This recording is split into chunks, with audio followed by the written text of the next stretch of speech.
तो चलो अगर आप यहां पर देखेंगे, यहां पर हमें एक प्रॉब्लम दी गई है। यहां पर एक बॉडी है, उसका मास कितना है बेटा 2 केजी, 2 केजी मास है इसका।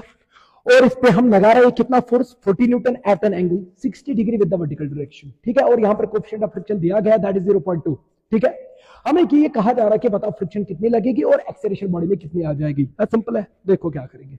आपको पता है कि फ्रिक्शन तब तक नहीं आएगी जब तक कांटेक्ट के साथ साथ नॉर्मल भी डेवलप ना हो, तब आ सकती है। आएगी कि नहीं आएगी वो दो चीजों पे डिपेंड करता है, रिलेटिव मोशन है कि इंपेंडिंग मोशन। बट नॉर्मल निकालना जरूरी है, जब तक नॉर्मल नहीं होगा फिर इंपेंडिंग मोशन रिलेटिव मोशन को मारो गोली। ठीक है, ये चीज इंपॉर्टेंट है। तो हमें यहां पर तो ऐसे लग रहा है कि यहां पर तो नॉर्मल फोर्स लग ही नहीं रहा, तो इसलिए हम इस 40 न्यूटन को क्या करेंगे बेटा, रिजॉल्व। तो रिजॉल्व जब हम इसको करेंगे बेटा, तो एक कंपोनेंट इधर जाएगा और एक कंपोनेंट ऊपर जाएगा। तो ये 60 है बेटा, तो ये भी बेटा कितना होगा 60 डिग्री वर्टिकली अपोजिट एंगल।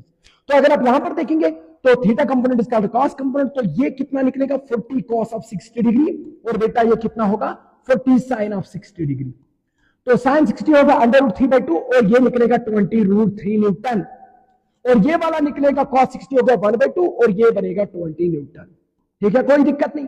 चलो, तो इसका मतलब कि इस 40 न्यूटन जो इस डायरेक्शन में लग रहा है उसका मतलब यह है कि ऊपर की ओर लग रहा है कितना, ऊपर की ओर कितना लग रहा है 20 न्यूटन, ऊपर की ओर लग रहा है 20 न्यूटन, और आगे की ओर ये वाला वो कितना निकला, मतलब नॉर्मल फोर्स यहां पर लग रहा है बेटा कितना 20√3 न्यूटन। ठीक है, और इसका मास 2 केजी है, तो वेट भी तो लगेगा, वेट वर्टिकली डाउनवर्ड लगेगा इधर, तो कितना लगेगा 2 केजी है तो 2g, तो मतलब 20 न्यूटन। क्वेश्चन खत्म, क्वेश्चन खत्म है ऐसे ही, इसमें कुछ करना ही नहीं है। मुझे एक बात बताओ, इस बॉडी का वेट कितना है 20 न्यूटन, तो किधर की ओर, नीचे की ओर।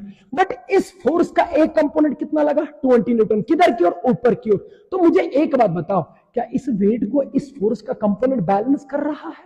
बिल्कुल। तो बॉडी किस में है, रेस्ट में, क्योंकि ये तो बैलेंस कर रहा है। तो इस डायरेक्शन में इसकी नो डाउट कॉन्टैक्ट भी है, नो डाउट नॉर्मल भी है, बट बॉडी रेस्ट में है। बॉडी नहीं चाहती है कि मैं मोशन में आ जाऊं, क्योंकि ऑलरेडी मैं रेस्ट में है, that is balanced by the component of this force. So मुझे एक बार बताओ फ्रिक्शन कितनी लगेगी, क्योंकि neither there is impending motion nor there is relative motion, so friction develop कितनी होगी, 0। और जब फ्रिक्शन 0 न्यूटन लगेगी इधर, तो इसका मतलब यह कि एक्सेलरेशन भी कितनी होगी 0, क्योंकि बॉडी रेस्ट में। तो खत्म क्वेश्चन। हाँ, एक काम कर सकते हैं, एडिशनल काम, वो पता है क्या कर सकते हैं, वो हम ये कर सकते हैं कि फ्रिक्शन कितनी लग सकती है यहां पर। हाँ, वो आपको पता है कि उसको एफएस मैक्स बोलते हैं। ठीक है, तो वो कितनी लग